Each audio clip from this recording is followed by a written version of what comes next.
Welcome back to Radio Entrepreneurs. I'm Jonathan Friedman in the studio today for Jeffrey Davis.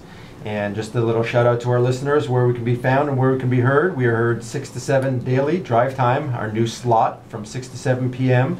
on the Money Matters Radio Network, including WBNW 1120, WPLM 1390, and WESO 970. And you can find us also on Facebook at Radio Entrepreneurs. And Greg Stoller's in the studio with me today. Greg, how are you? Good. How are you, John? Good. Happy holidays to you. Thank you. All the best to you, too. If you want to plug the Facebook page even further, I know you like to do that. Absolutely. Please visit our Facebook page, Radio Entrepreneurs. Please like us on Facebook. We could definitely use and appreciate the support. And if you don't mind, introduce our next guest who's in the studio today. Absolutely. A long-time personal friend, Tony Solomons, who is the president and CEO of Ideal Marketing Group. Tony's originally from the area. Welcome to the show and welcome aboard. Thank you. Happy to be here. Tony, great to have you in the studio. Why don't you tell us and our listeners a little bit of the background, Ideal Marketing, what you guys do? Sure. Ideal Marketing Group is an international trade consulting firm. Most of the business we've done historically has been on the import side, which is to say the buy side.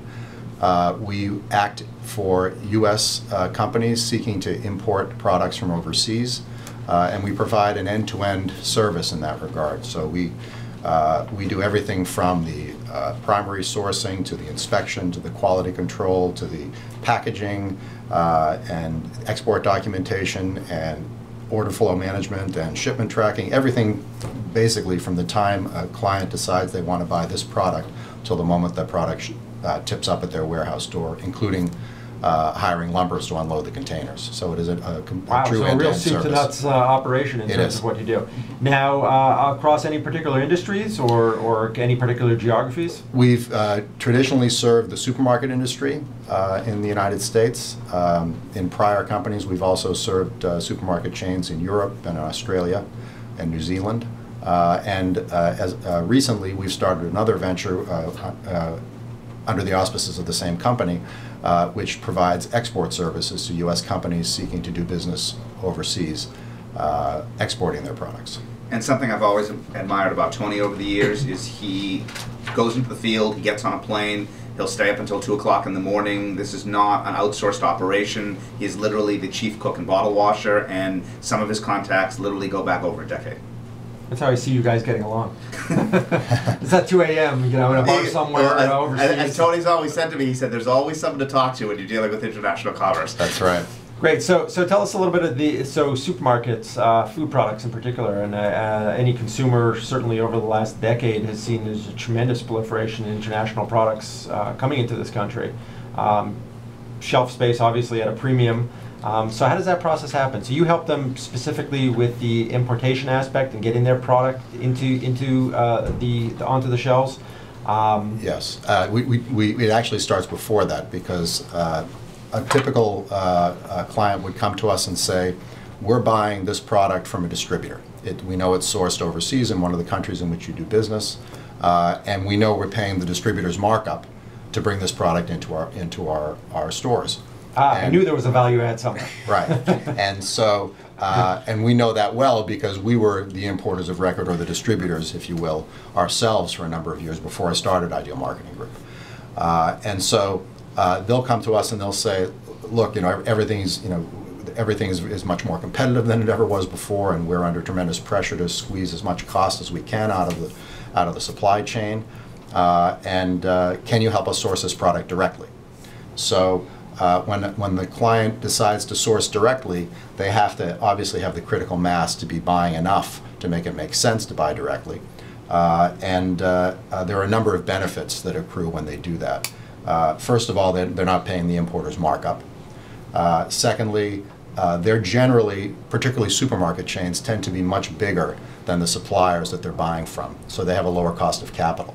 So they're buying at their cost of capital instead of buying at the distributor's cost of capital. So when the distributor gives them 30-day terms, it costs a distributor more to do that than it would cost a supermarket to do themselves.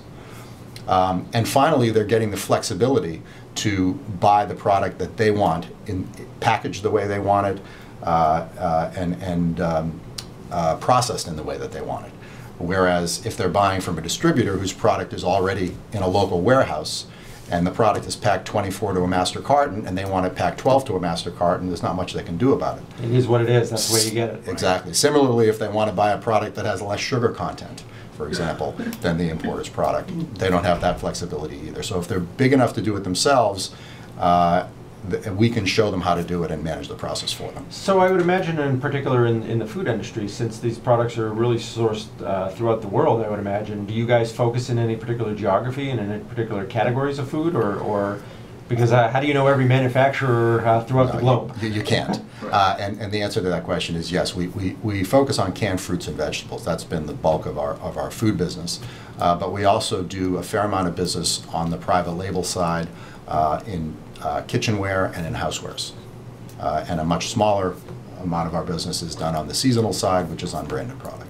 You're listening to Radio Entrepreneurs. In the studio with us today is Tony Solomons, the President and CEO of Ideal Marketing Group. You mentioned, Tony, that you're expanding the business at this point. Traditionally, your bread and butter, no pun intended, has been inbound services, but now you're looking to go outbound. Could you tell us about your expansion, please? Yes, we've recently been approached by two companies in the pharmaceutical business who are interested in penetrating the China market.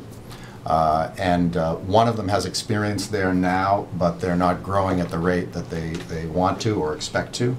And the other is very new in the market and realizing that they're a little bit late to the party, but they want to get started and they want to get started quickly. And both of them engage me because I've been doing business in China since 1985. And we know a lot of people through our other business there, and we've been able to very quickly help both of these ramp up. And so helping them, not only, they are existing in China, but you're helping them expand that business? And one of them is and one of them isn't. Great.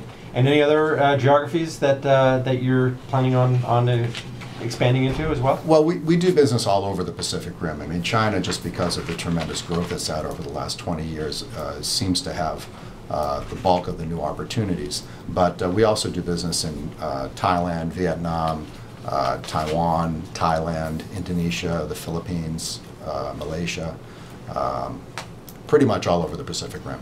So you said that you've been doing business in China for since 1985.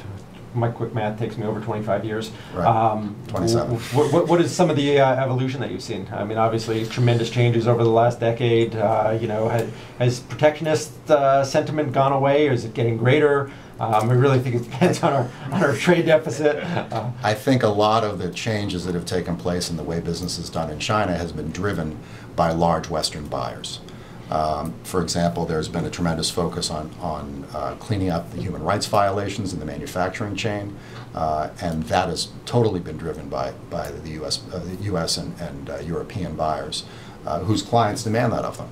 I think as far as the product quality is concerned, I think that's improved tremendously also at the behest of the customer. And at the end of the day, the customer writes a check, and if the customer is willing to pay for these enhancements, then the customer generally gets what they want. And that's what's happened in our industry, certainly, and globally in China. So Premier Xi has just been installed as the new premier, and if you believe everything you read in the Western media, he is going to be approaching this from a reformist standpoint. He's trying to clean up corruption. He's had to deal with the Bo Xilai incident and everything else. Do you believe what you're reading in the press? Do you think that it is time for reform in China, or do you think he's going to throw a bone to the reformist for 3 to 6 months and then very quietly business is going to revert to normal? I think a lot of what happens in China is driven by economic events. And I think as long as the economy is growing in China, albeit at a much slower rate than it has been, I think he'll be able to go ahead with these reforms. I view the reforms that they're talking about now in China as merely a continuation of what they've been doing for the last 15 years or so. So, yeah, I do believe that what I hear, but with the caveat that if the economy takes a big nosedive, all bets are off. It's interesting, as Tony and I have gotten to know each other, labor rates have easily skyrocketed about 27 to 35%, usually in the Guangdong area, which is South China, right over the border from Hong Kong, and it's truly a matter of the government trying to give the populace living wages, but a lot of what's made China so attractive from an inbound perspective in terms of outsourcing the manufacturing is very quietly going away.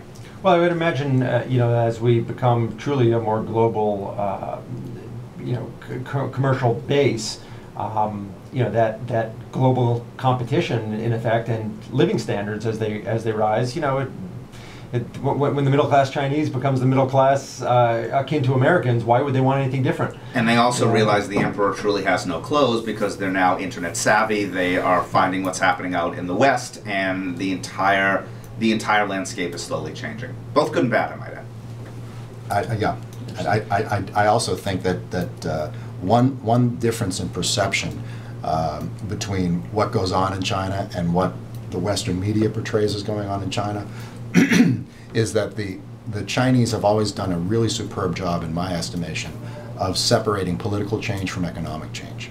And so I've heard a lot of people say what you just said, and I think to a certain extent it's true, but I also believe that as the country continues to embrace capitalism and continues to grow economically, there's a presumption in Western democracies, industrialized democracies, that political change is just around the corner. And I'm not sure that that's the case, because we have 300 million people in our country.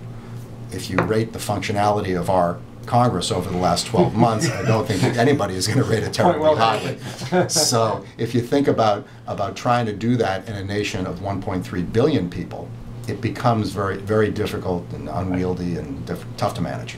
So Tony, as an example, just to get a sense, if a company, would you help companies with new startup product as well, or only in the categories that you work in? So if there was an entrepreneur out there who had an idea for a product and wanted to source it somewhere in the Pacific Rim, is that something that you would help them with? Yes. Prototype stage all the way through production and importing? We have been asked to do that in the past.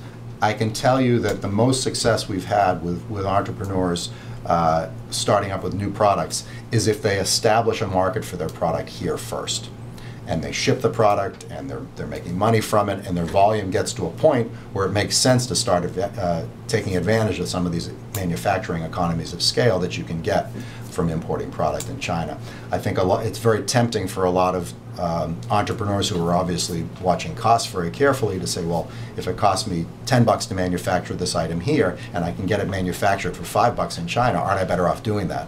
Well, the short answer is obviously, yes, you are better off doing that. Notwithstanding all the hurdles. But not if you're... Notwithstanding the fact that you have to order 50,000 units. That's what I was going to say. Or 50,000 units, and now you also have to think 9 months in advance. Right. And by the way, you have to sell those 50,000 units. Absolutely.